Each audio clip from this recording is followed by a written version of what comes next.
This video is brought to you by Surfshark VPN.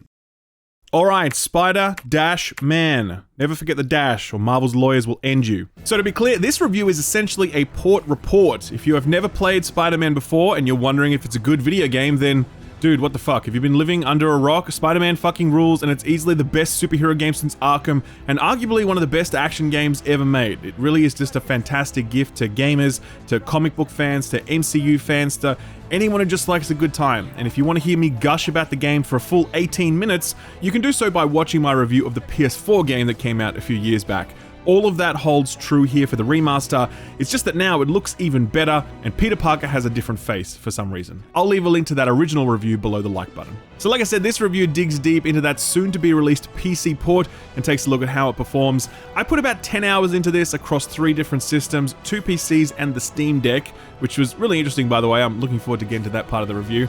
I tested all of the upscaling options like DLSS and AMD FSR. I tested ray tracing and its different options. I tested the FOV slider. I tested the DualSense controller support. I tested as much as I could, and I want to tell you right off the bat that this is a fantastic port that you can have a lot of confidence in. The optimization across all tested systems is great, and the focused but flexible options menu really does allow you to tweak this to meet the needs of your hardware. Your mileage may vary, of course, as PCs are fickle devices, but if your experience is anything like mine, then you're going to have a great time with this, and it makes me genuinely happy to know that PC players are going to be able to experience for themselves this absolute banger of a video game. I'm on my way.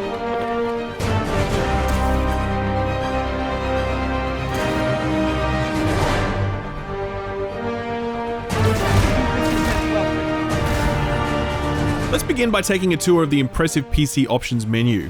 In the game settings menu, there are 4 difficulties to choose from, each of them tweaking enemy health, aggressiveness, and damage output. I played on Amazing, which is the default. It's a pretty easy game though, so if you're looking for a challenge, I'd really recommend upping it to that max difficulty level. The only other option of note here is the puzzle skip toggle, which is interesting. So for anyone that hasn't played the game before, Spider-Man isn't just Spider-Man, he's also Peter Parker, and Peter Parker is a scientist. Insomniac wanted to capture that part of his persona and deliver it through a gameplay experience, and they chose these weird, kind of boring logic puzzles that you need to complete at various points in the game. I think everyone was okay with these because everyone appreciates that Insomniac were trying to do something with the whole Peter Parker's a scientist thing, which is an aspect of his character that's often overlooked by the movies, the games, whatever. But is this gameplay formula good? No, not really, and it stands in stark contrast to the rest of the game, which is awesome in every moment. So you can choose to do whatever you like with this option, but my advice is to do a few of these puzzles, get a feel for them, and then enable this feature and skip the rest of them. You're really not missing anything by doing that, and this option just gets you back into that web-slinging action faster. Not a huge amount to shout out in the audio options, except this is where the haptic feedback setting exists for some reason. If you're using a DualSense controller plugged in via a USB cable, ensure this option is enabled to enjoy those haptics. I'll talk a little bit more about them later. On the accessibility front, Sony has long been committed to improving the accessibility of its game, and Spidey is no slouch here. There are a number of gameplay and input affecting options that allow you to change QTEs to button holds, giving you longer dodge windows, and making the car chase sequences more forgiving. There's also a host of visual contrast options, allowing you to highlight specific enemy types with specific colors so you can pass the battlefield more easily. There's tweaks you can make to the UI and tons of other stuff. It's very impressive, and it's definitely going to open this game up to a bunch more people, which is great. In the Gamepad settings menu, only thing to shout out here is the adaptive trigger toggle. Again, if you are using a DualSense controller plugged in via USB cable, then be sure that is enabled. You do not get to enjoy any of the DualSense features if you are using the controller wirelessly, just FYI. On the keyboard and mouse side, there are plenty of mouse sensitivity options for different contexts, and on the keyboard side, there is the option to remap every key, which is great. I actually did test keyboard and mouse controls, and I'll talk about those when I'm done talking about the settings menu. Alright, time for the main event, the graphical settings. Display options first. There is standard resolution and VSync options here, as well as options specific to HDR. The upscaling section is where things get interesting. For anyone who doesn't know what this is, it's basically different tech that renders the game at a lower resolution, but then upscales it in such a way that it looks like it's rendering at a higher resolution. So it basically gives your GPU more headroom to operate. Spider-Man on the PC supports 3 options in this regard: NVIDIA DLSS, AMD FSR 2.0, and Insomniac's own temporal injection. So I'm going to leave the more detailed analysis of this to the likes of Digital Foundry, but on the whole, I found that all of these did did provide a notable uplift in both peak frame rate and overall stability, especially when you have ray tracing enabled. Ray tracing is very expensive in this game, and unless you're running a top-end rig, I dare say that you're going to need to have one of these options enabled if you're planning to run ray tracing. In addition to each of these options, there's also dynamic resolution scaling, and you have the option to target a specific frame rate. I don't like using these in general because I find it can be a little too aggressive too quickly, resulting in some jarring resolution changes. Also, I didn't need to use it on my PC since I was able to hit my target performance without it, but if you are running a lower spec machine, then this can come in handy if you're looking to push out additional performance. This is a very handy feature on the Steam Deck though, which we'll come back to when I talk about Steam Deck performance shortly. On the graphical settings side, there's a bunch of stuff here allowing you to tweak texture, shadow, and geometry detail. There aren't a lot of options, but they're the right options, allowing you to seriously increase performance if you scale them down. The big one, of course, is ray tracing. Now, there are 4 options here: off, medium, high, and very high. Ray tracing does come with a big performance hit. On both systems that I tested on, it was about a 30% reduction in performance, even at that medium setting. It significantly reduces both peak frame rate and average frame rate, and you are absolutely going to have a far smoother time web slinging through the Big Apple if you turn ray tracing off entirely. But you do lose out when you do that, because the ray tracing implementation is nice. Surfaces like glass and puddles become vastly more interesting in the way they reflect light, and the city does feel more immersive when it's doing this. So if you can afford to get ray tracing working on your machine and you're willing to take that performance hit, I think it's worth it, but I do think it's a line ball call, and you might be someone that enjoys the smoothness that comes from higher performance more than you might enjoy a more reflective Manhattan. If you are going to enable ray tracing though, I would recommend putting it at the high setting. The medium setting works fine on the city streets since you're speeding past reflective surfaces and you don't have time to check the detail. In internal spaces though, that medium setting controls ray tracing draw distances, leading to situations where reflections can distractingly pop in as you move toward an area. That doesn't happen at that high setting. The very high setting essentially just provides a more detailed reflection. You can see here some ground detail that appears when I have it at very high that doesn't make its way into the high setting. But given the performance cost of this very high setting, I just don't think it's worth it.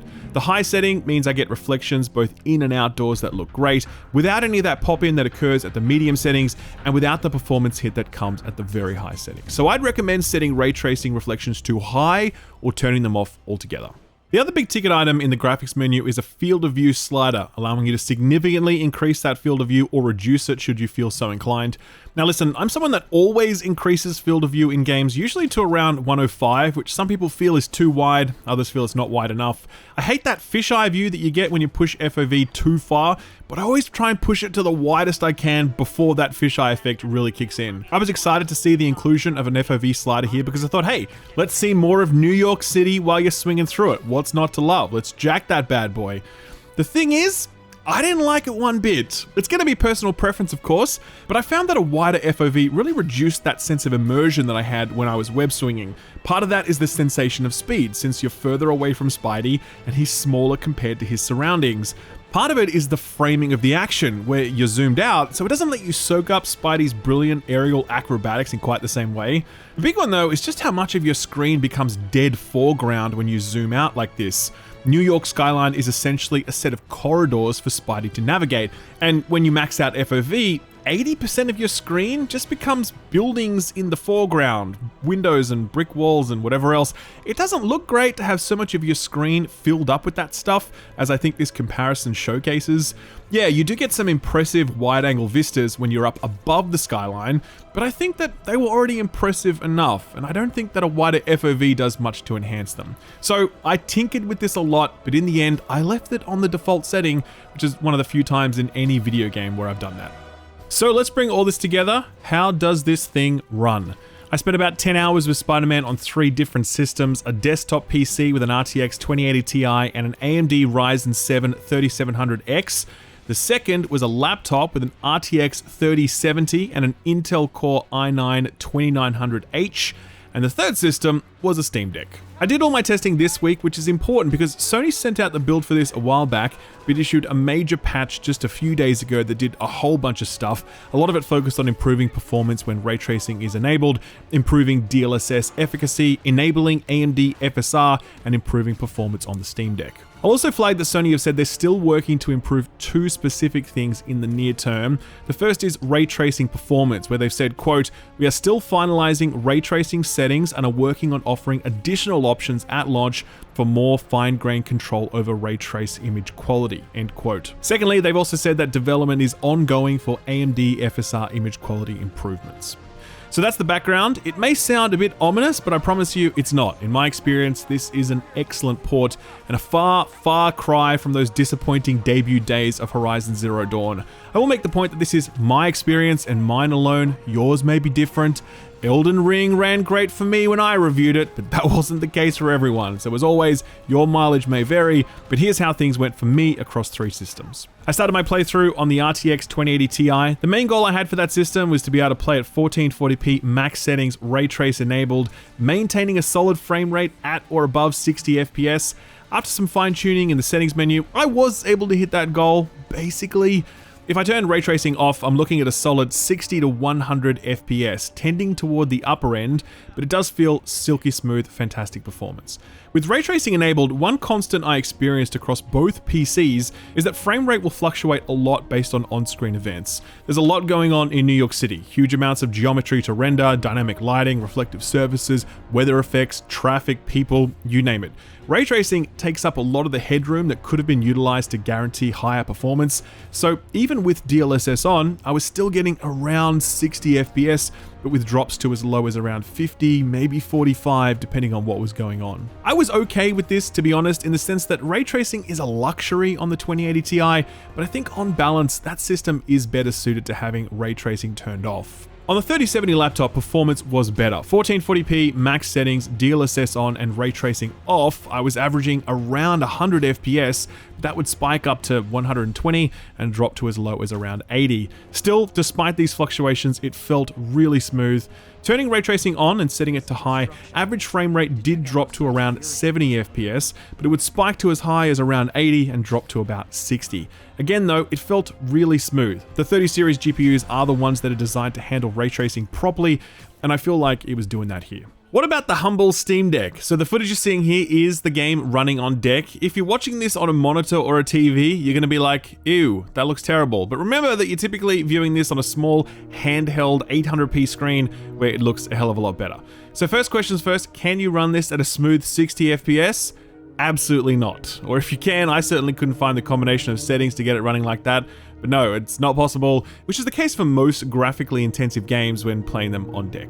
With the recent Steam Deck update that allows for variable refresh rate targets, I've really started to focus most of my tinkering around getting games running at 40 FPS. That is a magical sweet spot that feels closer to 60 than it does to 30, and it kind of feels like it should be the minimum baseline that all games shoot for, regardless of platform. So as I mentioned earlier, Spiderman on PC does have a dynamic resolution scaling option that allows me to target 45 frames a second. So what I did was cap my Steam Deck refresh rate and frame rate at 45, and then worked back from there to see what I needed to do to get it running smoothly.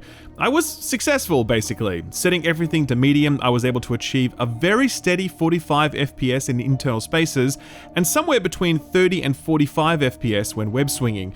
Now that dynamic resolution scaling is putting in the work, and the image is quite degraded as you're seeing it here, but it does look significantly better on the deck's actual screen.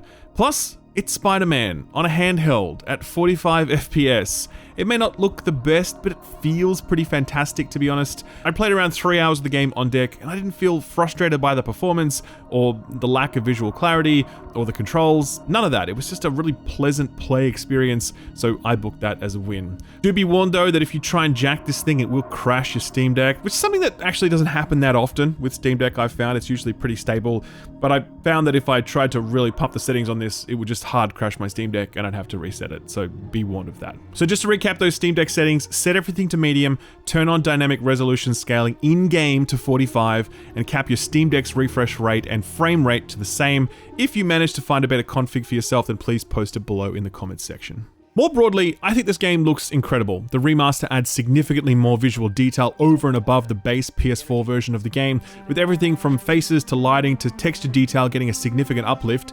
Here on PC, you're seeing this game at its absolute best, so long as your system can handle it. And if it can't handle it, then you've got enough settings to tweak to get it running well. Draw distances in particular, I think, are just amazing here. The New York skyline stretches out endlessly and appears so detailed even at its most vast reaches. Pop-in is just so hard to find. I mean, you can if you really look for it, but swinging through the city streets, you're just not going to find egregious examples of buildings or traffic crudely popping in a distracting way, or at least I didn't, and I hope it's the same for you on your rig. By the way, cutscenes are uncapped FPS, and they all ran beautifully. There are a few bugs I want to call out here. The first one relates to crashing.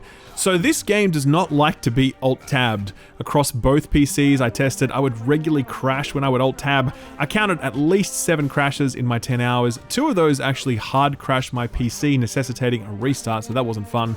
No crashes while playing the game, but yeah, I wouldn't alt-tab if you can avoid it, at least not until Insomniac patched this. On a few occasions, I did notice some micro-freezing kicking in when the game was struggling to keep up with the render. This only happened to me once or twice, I think, and the game just kind of paused for a second, caught up, and then pressed on. No big deal, but hopefully that doesn't occur more frequently for others. The only other thing was a controller bug in one of the science puzzle things where the stick sensitivity was set to way too high, but again, that's very minor. So the takeaway from all of this is that from a settings and performance perspective, this is a great port. There is an impressive options menu that gives you more than enough to be able to get this running well on your rig. Upscaling technology delivers meaningful benefits. Ray tracing is taxing, but it's worth it if you can afford it. And the 30 series cards can comfortably handle ray tracing, which is nice. Optimization across PCs is excellent, it runs well on the Steam Deck, and other than a crashing issue related to alt-tabbing, the game is largely bug-free. Except for Spiderman, because he's a bug, you get it? Okay, let's just talk about the controls. Your timing is impeccable. Coming your way. So one of the interesting features of the Spider-Man PC port is that it supports the DualSense controller so long as you have it connected via USB. To take advantage of this, you need to ensure that the controller drivers are updated. If you have a PS5, you can just connect your DualSense to a PS5 and it'll auto-update them. But if you don't have a PS5, then you need to download the drivers from Sony's website. They have a really easy to use driver update tool there. I'll leave a link to that below the like button. So, is it worth using a DualSense controller when playing Spider-Man on PC? Definitely, if you already have one. But should you buy a DualSense controller in order to play Spider-Man on PC? I don't think so. I think the implementation is good here, but it's nowhere near as good as, say, Returnal, which I think still has the best implementation of DualSense features to date. So there are 2 aspects to the DualSense, the adaptive triggers and the haptic feedback. I'm going to say that the adaptive triggers don't add a lot here. In games based on shooting a weapon or driving games, etc., the feedback provided by the adaptive triggers can really add to that sense of immersion when playing. You can kind of imagine how Spider-Man might do something like that with, you know, button presses and shooting webs different distances or what, I don't know. You can imagine some stuff, but there's really nothing like that here. You don't get deeper control over combat or web slinging as a result of the trigger resistance. It's really just a bit of pressure at the bottom of a press when you're web slinging, which feels really neither here nor there. Gadgets as well don't make use of the adaptive triggers, at least none that I managed to unlock in my 10 hours. So yeah, I'd file this as very inessential. The haptic feedback, on the other hand, is a different story. It provides so much more subtlety in every moment.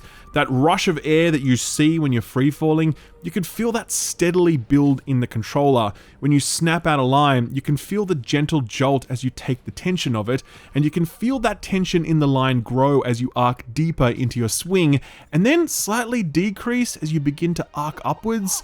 And when you make that little jump off the end of your web, you get this little bump, and then nothing. You're just sailing through the air now, frictionless, but the DualSense is waiting for that next web to shoot out, and you'll feel that familiar jolt again. I really didn't appreciate how great this felt until I switched over to an Xbox controller and was able to compare the simple rumble experience to that provided by the DualSense. It's chalk and cheese. Everything I just described before is just rumble on the Xbox controller. It's binary, it's on or off. It feels like such a massive step down versus the alternative. But just to be clear, This is such a minor luxury. It is not a big deal. It will not transform your playthrough. It is not essential. It's just a nice to have, so I don't recommend rushing out to buy a DualSense controller to experience this, but like I said, if you've got one laying around, then I do think it's worth plugging it in. The last thing I'll say about controls is that I did test this on a keyboard and mouse setup, and it was actually really good. And in some aspects, it's kind of better than a controller. Not overall though, I do think a controller is the best way to enjoy this game, but the keyboard does allow you to set single button presses for a bunch of inputs that require a combination of button presses on a controller. For example, that move where you zip toward a point and leap off it quickly, that involves holding the left and right triggers on the controller, whereas on PC, it's just a press of the C button, or whatever button you choose to bind it to. In combat, a bunch of moves like finishes and throws are also bound to single button presses on keyboards, whereas controllers, it's a combination. Outside of that, the overall feel of combat and web slinging absolutely holds up. Your shift button fires off your web, the spacebar is used to jump, the mouse controls the camera. It feels really seamless. It's not my preferred method of controlling Spidey, as I do think you have a better kinesthetic link to the character with a controller in hand, but it's still a very solid way to play, and I don't think that a keyboard and mouse setup is going to be any sort of barrier for someone wanting to enjoy the game this way.